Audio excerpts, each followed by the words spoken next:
ರಾಮ ರಾಮ ಗುಣ ಸೇಮ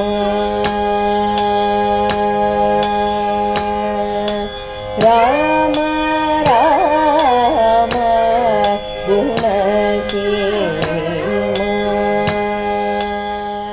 ಶ್ರೀಮತೆ ರಾಮಾನುಜಾಯ ನಮಃ. ಕೂಜಂತಂ ರಾಮರಾಮೇತಿ ಮಧುರಂ ಮಧುರಾಕ್ಷರಂ ಆರುಹ್ಯ ಕವಿತಾಶಾಖಾಂ ವಂದೇ ವಾಲ್ಮೀಕಿಕೋಕಿಲಂ.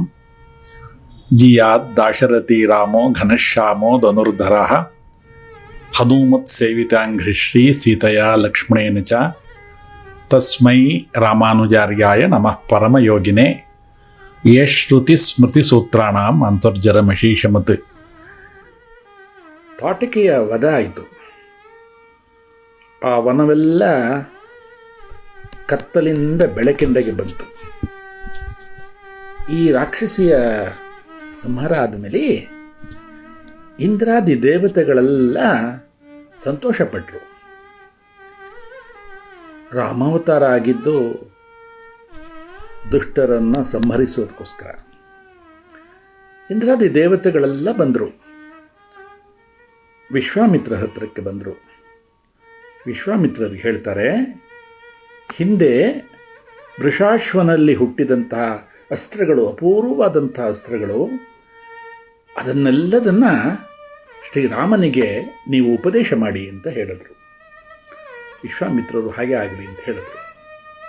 ಅವತ್ತು ರಾತ್ರಿ ಅದೇ ವನದಲ್ಲಿ ತಂಗುತ್ತಾರೆ.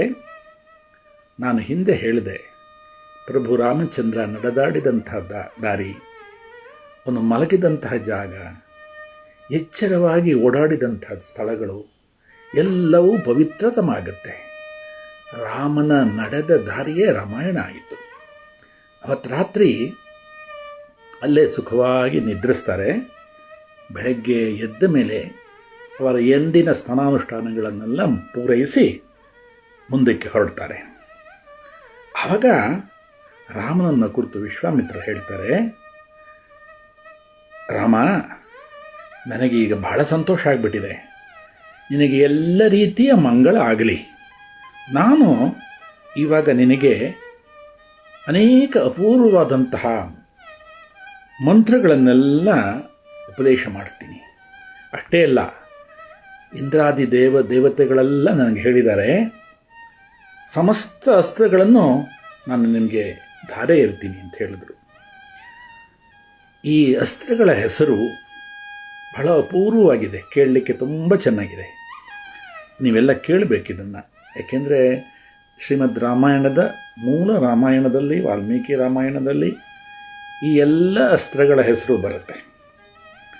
ದಂಡಚಕ್ರ, ಕಾಲಚಕ್ರ, ವಿಷ್ಣುಚಕ್ರ, ಐಂದ್ರಾಸ್ತ್ರ, ವಜ್ರಾಸ್ತ್ರ, ಬ್ರಹ್ಮಾಸ್ತ್ರ, ಬ್ರಹ್ಮಶಿರಸಾಸ್ತ್ರ, ಶಿವನಿಗೆ ತುಂಬ ಪ್ರಧಾನವಾದಂತಹ ಶೂಲವನ್ನು ಸಹ ಇವರಿಗೆ ಕೊಡ್ತಾರೆ. ಮೋದಕಿ, ಶಿಖರಿಣಿ ಎಂಬಂಥ 2 ತೇಜೋವಂತಹ ಗದೆಗಳನ್ನು ಇವರಿಗೆ ಕೊಡ್ತಾರೆ. ಧರ್ಮಪಾಶ, ಕಾಲಪಾಶ, ವರುಣಪಾಶ, ಪಿನಾಕ, ನಾರಾಯಣ, ಆಗ್ನೇಯ, ವಾಯುವ್ಯ, ಹಯಶಿರಸ್ಸು, ಕ್ರೌಂಚ ಎಂಬ ಅಸ್ತ್ರಗಳನ್ನು ಇವರು ಕೊಡ್ತಾರೆ.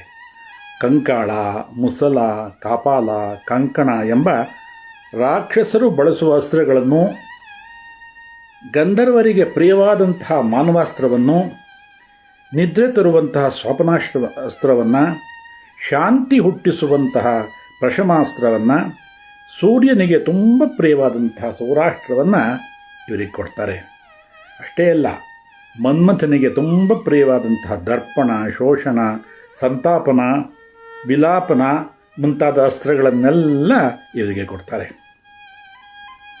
ಮೋಹನ, ತಾಮಸ, ಸೌಮನ, ಸಂವರ್ಧ, ಮೌಸಲ, ಸತ್ಯ, ಮಾಯಾಧರ, ತೇಜಃಪ್ರಭ, ಪರತೇಜೋಪಕರ್ಷಣ, ಶಿಶಿರ, ಸದಾಮನ, ಹೀಗೆ ಅನೇಕ ಅಸ್ತ್ರಗಳನ್ನು ಕೊಡ್ತಾರೆ.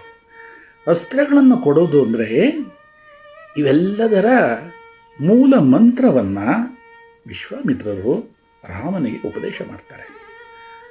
ಈ ಮಂತ್ರದ ಅನುಸಂಧಾನದಿಂದ ಸಮಯ ಬಂದಾಗಲೆಲ್ಲ ಈ ಅಸ್ತ್ರಗಳು, ಯಾವ್ಯಾವ ಅಸ್ತ್ರಗಳು ಬೇಕೋ ಅಸ್ತ್ರಗಳೆಲ್ಲ ರಾಮನ ಕೈಗೆ ಬರುವಂತೆ ವಿಶ್ವಾಮಿತ್ರರು ಅವನಿಗೆ ಕೊಡ್ತಾರೆ. ಇದಲ್ಲದೆ ಸತ್ಯವಂತ, ಸತ್ಯಕೀರ್ತಿ, ದೃಷ್ಟ, ರಭಸ ಇಂತಹ ಅನೇಕ ಅಸ್ತ್ರಗಳನ್ನು ಉಪದೇಶ ಮಾಡ್ತಾರೆ. ರಾಮ ಈ ಎಲ್ಲ ಮಂತ್ರಗಳನ್ನು ಜಪಿಸಲು ಪ್ರಾರಂಭ ಮಾಡಿದ.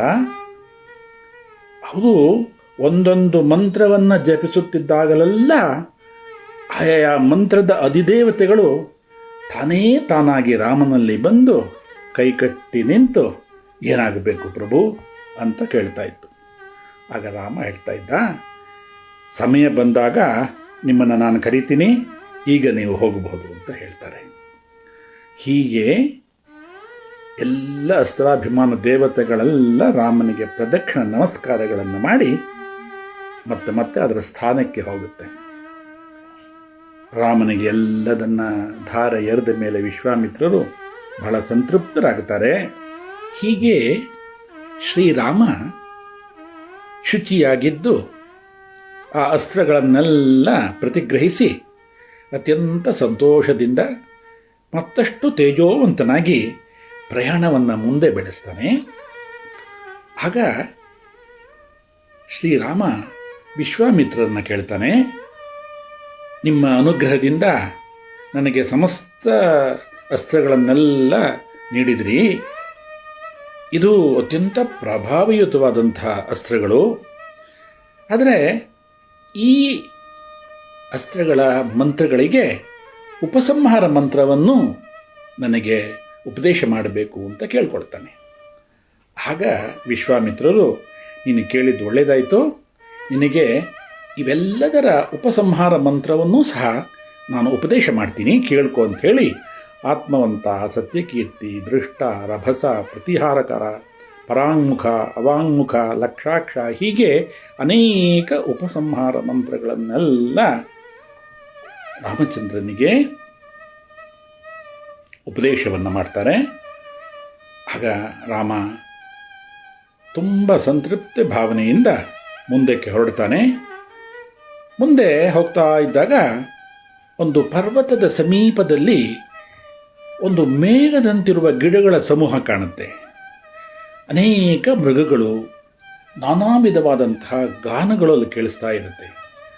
ಪಕ್ಷಿ ಸಮೂಹವೆಲ್ಲ ಅಲ್ಲಿ ತುಂಬ ಇದೆ. ಅತ್ಯಂತ ಮನೋಹರವಾದಂತಹ ಜಾಗ ಅದು.